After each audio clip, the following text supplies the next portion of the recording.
Today we're going to talk about alternating series.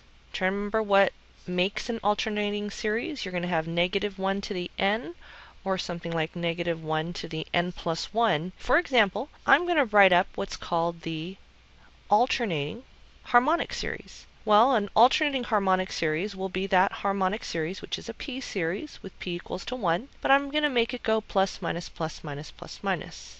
1 minus 1/2 plus 1/3 minus 1/4, oops, plus 1/5. Then this next one here I actually have to write minus dot dot dot. And then my general nth term would be negative 1 to the n plus 1 over n. And we're going to use what's called the alternating series test today. And this alternating series test is a test for convergence. Just because you have an alternating series does not mean you have to use this test. In order to use the test, you must have an alternating series. Okay, so here's what the test says, is that you have some series that's going to have negative 1 to the n plus 1, or even negative 1 to the n, and we're going to call it u sub n here, where it's going to go u sub 1 minus u sub 2 plus u sub 3 minus u sub 4, and so on. So the u's actually represent the term values itself. The series will converge if all three of these conditions are true.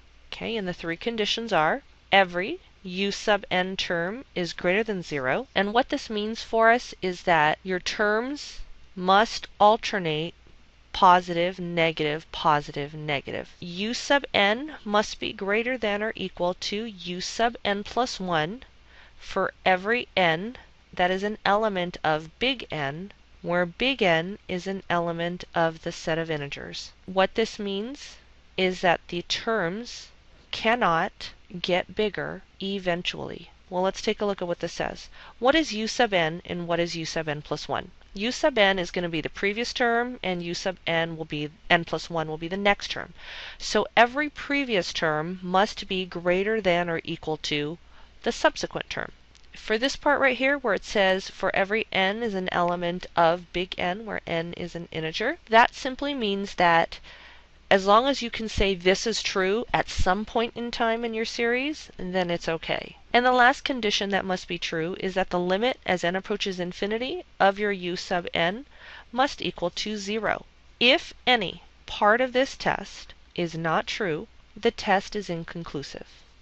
We are going to prove that the alternating harmonic series converges but is not absolutely convergent. I want to prove that our alternating harmonic series is convergent. So our alternating harmonic series looks like this, where we have 1 minus 1/2 plus 1/3 minus 1/4 plus 1/5, and so on. This part right here, I'm going to write it as 1 over n. That's our u sub n. So in this case, it's u sub 1 minus u sub 2 plus u sub 3 minus u sub 4 plus u sub 5. So we need to check our three conditions. The first one says that every u sub n term is greater than 0. Well, is that true? Is every term 1 over n here going to be greater than 0? Yes. Are all of our terms eventually not getting bigger? So what we should do here is write out the terms. 1 is greater than or equal to 1/2, greater than or equal to 1/3, greater than or equal to 1/4, greater than or equal to 1/5. Does that seem true? Yes, because it's still going to follow that same pattern. And then the third thing is to check our limit. As n approaches infinity of 1 over n, it equals to 0. So yes. So therefore, we say by the alternating series test, the alternating harmonic series converges. Now, notice I had a second part to this. Okay, so this is the first part. We said that our alternating series converges. But what about this second part?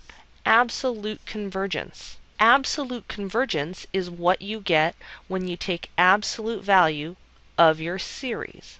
Okay, so if you can take the absolute value of a series and say that it converges, then it's what we call absolutely convergent. See, if we have this series, to check for absolute convergence, we put absolute values over it, And so when you put absolute values over your alternating series part, basically the alternating series portion of it goes away. And all we have is simply our regular harmonic series. Our harmonic series is a p series with p equals to 1, which means it diverges.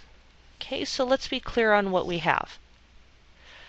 The alternating series converges, but the absolute value of that alternating series diverges. And we say that this series converges conditionally. If an alternating series converges, but the absolute value of the series diverges, we say that the alternating series is conditionally convergent.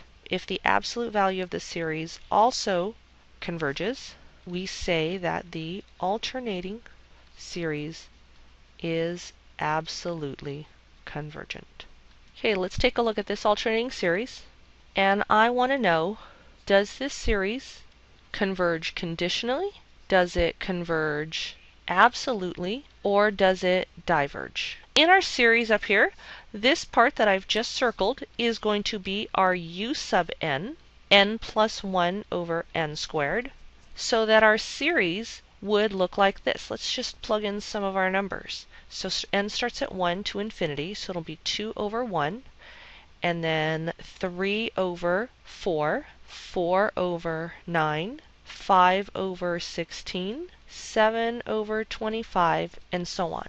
Each one of these separate numbers here, ignoring the plus minus, is going to be our alternating series with u sub n. So let's check our three conditions. I want to know that all of those numbers are greater than 0. 2 is greater than 0. This is true. The second step, are all of the terms not getting bigger? So 2 is greater than or equal to 3/4. That's true. Is that greater than or equal to 4/9? Yes. Is that greater than or equal to 5 over 16? Is that greater than or equal to 7 over 25? Yes. The last thing we want to do on our alternating series test is to check that the limit as n approaches infinity of u sub n does equal to 0. So u sub n is just what we listed over here on the side. So I'm going to plug that in, and let's check. Well, the denominator is squared, the numerator is n to the first power, so yes, that limit does equal to 0. So then we get to say, by the alternating series test, we have a series that converges, but I don't know if it's actually conditionally or absolutely quite just yet. Do you guys remember how we check to see if it's absolutely convergent? Okay, well that's where you put the absolute values over it, so let's check. So if we put absolute values over that series, the alternating part goes away. And this right here almost looks like what? N over n squared, which is 1 over n. So notice right here what we're actually doing. This is the direct comparison test, because we're directly comparing it to the series where we ignore the 1.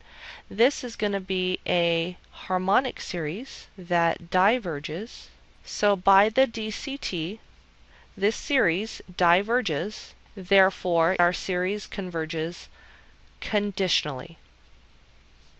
Okay, so in order to be able to tell that a series converges conditionally, you check for absolute convergence. Because it is not absolutely convergent, we say that it converges conditionally. Again, I know it's going to be a little bit tricky, so I will help you guys with this in class when you guys are working on your assignment.